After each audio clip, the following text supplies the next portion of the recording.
Matt, thank you for joining me today. Talk to me about the past 2 weeks. Has it all sunk in yet? Sunk in, yes, probably. I've got to be honest, John. We haven't had a huge amount of time between it to allow it to sink in. To be fair, because of what happened at the end of the season with the rearranged game and stuff, there was a lot of stress and strain on whether the game was going to be played, what was going to happen if it didn't. And then we managed, to be fair to Noel, we managed to get the game on the Thursday. From the Thursday, we went straight into the end of season presentation. From the end of season presentation, we said we'd have a break, everybody, and we had about 24 hours. You know what fish is like. And then we've sort of started as the three of us to start looking at what next season looks like. As the new team in the league, there's a little bit of work we've got to do, not just on the field, but sort of off the field as well. So has it sunk in? Yes, because obviously the league's been released and all the stuff's come out and all the PR's out there and all the posts have come out about who's in what league and everything else. So it's sunk in and it's been great, but it hasn't been a nice relaxing break as of yet, mate. To be honest. You mentioned those the league allocations there as well. There's some tasty matches there, isn't there? With a couple of derbies. Are you looking forward to those, playing those teams now? I think to be honest, John, the plan and everything was to obviously get into four as quick as we possibly could, and the main reason is you're playing at really good grounds. You're playing against some really good sides that are established at that level. You've got 5 or 6 games within a 30-mile radius of here, good clubs and good facilities and good people to play against. So you look at the league, and yes, there's a bit of travelling involved as well, which we will encounter at some point. Obviously, we're going to hopefully get a couple of really nice, tasty midweek fixtures. We've got Worcester down the road. Obviously, Stourbridge are now back in the same league as us, and everybody knows the history there as well. So I looked through the league and I was like, it was difficult to pick out a game that wasn't a good one, if that makes sense, or one that you were looking forward to, and that's what we all wanted for the players, for the staff, and like we've touched on in the last time we chatted, it's where Kiddie feel like we should be, and we're really privileged to be part of that. Yeah, it's an excellent league, and I can't wait to see how it all unfolds. Lots of awards on the presentation night. I'm not going to ask you to remember them all, Matt, but are you surprised how all the players stepped up so quickly? E.g., within the first year, get promoted. Yes, I think we've all touched on the first game of last season, which was a bit of a shock to a few people and kind of a baptism of fire into Tier 5 for a few people. Yes, there was some key people missing, no goalkeeper and all this kind of stuff, but it still showed that the level of Tier 5 is a good level. And I did a couple of interviews a week or so ago and picking highlights from the season. There was so many near misses or close results that on paper you think, well, that should be an easy one, and we're scraping a 2-1 here and we're scraping a 1-0 there, and you look back and you go, there's some really key moments for some individuals that weren't really used to playing at this level or who were quite young, and we've had a couple. I'll give a few names. Eloise came in from reserve level football straight into women's and hit the ground running and was scoring goals for fun, and we've got some really important players that are playing at 16, 17, 18 years of age and winning a really competitive, highly sought after trophy in Tier 5. And I think year on year, I've seen a couple of interviews recently, year on year Tier 5 is just getting better and better and better. And I think next year is going to be even more difficult than this year. So for us, it was a case of, while we've got the momentum, let's keep driving the momentum, let's keep going and see if we can actually get over the line. And to be fair to Lie, they ran us really, really close. I mean, to win, it's almost a perfect storm, isn't it? Win with the last game of the season, having to get a point or a win. It's all on you, but you've still got to do it. It was a great way for the girls to enjoy that success, I guess. Yeah, absolutely. Yeah, Matt, I remember sitting here this time last year. We spoke about a lot of things, and we really spoke a lot about a new era. And I think that terminology gets branded around a hell of a lot in football, a new era. But this really does seem like a new era. Of last year, how would you grade the women's section from now till then in regards to the progression that you've made? I think that you touched on there, John. Lots of people talk about a new project, a new era, a new this, a new that, but we were really adamant that's what it was. It was a 3 to 4 year plan that we've accelerated a little bit, but it was a 3-year plan with new people, new facilities potentially, new investment, new everything, almost trying to put into a professional environment what we know off the field as well as on it. And I think that if you look at where we are today compared to where we were 12 months ago, compared to where we'll be in 12 months' time, you can see the progression, you can see the path that we're and the amount of effort that everybody's putting in. It's not about just Andy Fisher. It's not about just Matt Guys. There's a lot of people behind the scenes within the academy setup, within the junior setup, and all the coaches that give a hell of a lot of effort and a hell of a lot of time to facilitate the women's section growing at the rate it is, and that includes next season. I think we're going from under 10s up to under 18s with 1 or 2 teams in most age groups. You go back 2 years, mate, we had a women's first team and a 16s and a 14s, and that was about it. So there's a lot of people behind the scenes working really, really hard, and the success which I highlighted of the junior section this year for a first season for most of them is phenomenal. We've won trophies from under 12s all the way up to under 18s this season. So it shows that we're doing things at top level in the ladies section all the way down the right way, and trying to bring in the right calibre of people and the right calibre of coaches. And I think there's a lot of noise around Kiddie as a club, and to be honest, so they should be. We're putting a lot of effort into it, to be honest, mate, to get to where we are. And it's a badge that people recognise, and people probably kind of expect that kind of facility for both boys and girls. And I feel like we're well on that journey to getting what we want. Yeah. One massive thing to cheer about going into next season is on a match day, we'll be having our home games at Droitwich. Mm-hmm. Before we talk about the plans for Cozy, just how did you come up with Droitwich, and what are your thoughts on playing there next season? I played for Droitwich as a kid for years. I played from under 10s to under 18s. They've got a lot of good people down at Droitwich who put similar to Kiddie, to be fair, who put a lot of effort in. They spent a lot of money in the last 2 or 3 years. Their men's first team is flying through the leagues, and they've got really good facility to support that.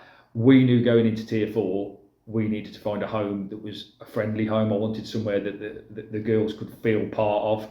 I think Droitwich has got that as a club, to be perfectly honest. The men's first team and our first team are quite closely linked. The guys from the first team quite often train down at Droitwich during the week if there's bad weather at Cozy or anything like that. So there's quite often a pre-season friendly with Droitwich with the men's as well. So Dean plays football for Droitwich Vets as well, I think, still. So there's a lot of links between the two. And when we were looking for a home that could support us and look after us for next season, Droitwich was one of very few options locally, to be fair. It's a great playing service, the bar's great, the changing rooms are great, they've spent a lot of money, really good facility, there's a new car park going in and all this kind of stuff. And when I went down and had a chat with them, they kind of welcomed it with open arms and were really accommodating. So I feel like it's a great step for us, and to be honest, it's a really good pull for new players looking at us and that kind of stuff, because new players look at a lot of things. They look at the level of coaching, the level of facility for training, and also your match day facility. And to be perfectly honest, being able to sign that up before the end of the season, last season, was probably a little bit preemptive because we still had a challenge to win the league. But the agreement with the club was that regardless of what happened with the league, we needed to find a better facility for next season, because Cozy is a great facility, there's no two ways about it, but there's teams growing month on month there. I mean, I think we've got 52 junior teams next season. So for the ladies' first team to go and find a facility elsewhere that they can call home and not have to keep changing pitches around to get us on pitch one as it was, it was a great decision for everybody, and we are really looking forward to getting down there. The girls that know about it and that have seen it are buzzing for the opportunity to play there every home game. There might be a bigger picture behind this as well. You mentioned Cozy. There's going to be a bit of work going on there over the next 12 months. Do you want to touch on that one a little bit? Yeah, we're in the middle of quite a heavy investment plan for there, which is probably first phase is hopefully in the next 12 months, and then that's going to continue over the next sort of 3 to 5 years. There's plans for some Astros down there. There's plans to convert one of the back pitches to be more like a stadium for the women to return to, hopefully in 12 months. And all of this. And I touched on this a little bit at our end of season presentation. There was we or I never put any pressure on the girls for them to understand what was going on behind the scenes, if you like. But for us to get into that Tier 4 status and therefore the need for investment was there, and we're getting some support from the FA and hopefully the Football Foundation as well. It was really important for us to try and deliver that for the club, because it's for the benefit of the whole of the junior and women's section, if you like. It's not all just about the first team. Like we said, we've got a really strong 18s again for next year. We're looking at development the year after, and for us to have a home hopefully in sort of 12 to 18 months that we've been able to facilitate, and obviously moved away for 12 months, it's a really good time for the club. And I feel like that the buzz that we've created because of the success and the good junior section we've got going on is only going to get bigger and better when they see what's going on down the road at Cozy over the next sort of 12 or 18 months. Something else that's quite exciting that's going on at the moment is the trials. So obviously you've advertised for those on social media, and I'm sure they start towards the end of this month. What are your thoughts on going every season? Getting like new players on board. Obviously, unfortunately, saying goodbye to a few others. Just talk us a little bit about the trials and the players that might be coming and going this summer. Yeah, I mean we're doing things quite early. We put the trials out quite early. I think we're going to have our first one on the 29th of June. What we've done is we've opened them up to pretty much everybody to register their interest, and then we look at what we need to add in terms of strength from there. If I'm being honest, it's not an overhaul, John. We said that to the girls at the end of the season. But those that want to be part of the Tier 4 journey, they will be part of it. A couple have chose to go and do other things, which we've parted on really good terms. We wish them well. We completely understand that they want to go and find a different challenge elsewhere. That's absolutely fine. So we've got a few places to fill, and we've got a couple of areas to strengthen. We've lost 3 really good players through no fault of our own. We've had 2 retire, as you know, with Lil Beth, Alex Nicklin. Kiara, unfortunately, is off to university, so she will be involved for the start of the season, but then she's off to Liverpool. So that's 3 midfielders kind of out of the way. We've obviously been posted on social media. We also lost Imo and El Lock, which is a shame, but we wish them well, and they're going to go on a different journey. So there's some space for us to recruit, certainly, and I'm always a bit dubious about expressions of interest and trials and that kind of stuff, because we've highlighted 10 or 15 players we want to talk to, and we're having conversations with them, and they haven't signed up for the trials, but we invite them down to have a look. But we've had a couple, mate, come from left field that I did not know a single thing about until about 2 weeks ago, and if we can get those down and they're interested and like what they see, there'll be 3 or 4 hell of signings, mate, if we can get them over the line. Exciting news, can't wait, absolutely. And lastly, Matt, obviously in charge of the women's and girls section, is there anything that you want to talk about just before we go regarding how well the girls section has done, the academy for next year, and just commercial opportunities as well? Yeah, I think the whole of it's really difficult to not get really excited by all, and I do regularly. I speak to Brandon every day. I probably speak to Brandon more than I speak to my business partner, to be perfectly honest with you. We're constantly doing things and looking at things. Brandon's been working really hard to build the coaching network underneath us. So we are, like I said, under 11s flew last year, under 12s, under 13s were our most successful team, I think, with league and county double. Under 16s both performed well. We have 2 teams there. Under 18s won the Central Warwickshire Prem. So we've got a really good network of kids involved, and that's only going to grow. Brandon's been working really hard on the full-time programme with the college, which is kicking off next year. We've got a lot of girls involved with that as well. That, I feel, will only strengthen after the first year of being fully operational, with hopefully the women's team looking successful in Tier 4 and attracting players and people who want to go to the college programme through that. So I feel like everything's been, I don't think there's been many negatives, mate, and you usually can find a few, but I think this season has been mainly highs and there's been very few lows. I think that the lows have been more sort of personnel based, where we've had a couple of bad injuries that nobody likes to see. But apart from that, mate, I think everything that we've strived for, we've succeeded with.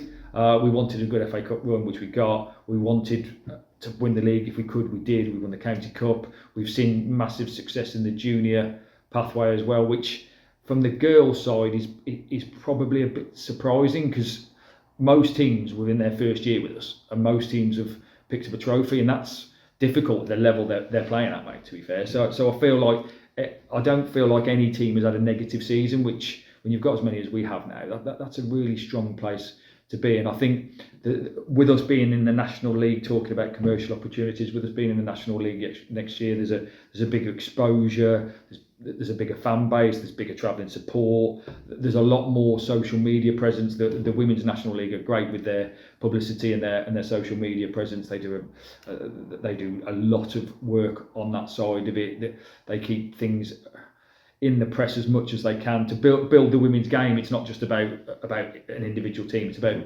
building the women's game. The FA Cup's really important. We're still to see what the prize fund will be for that as well. But again, it's great exposure commercially.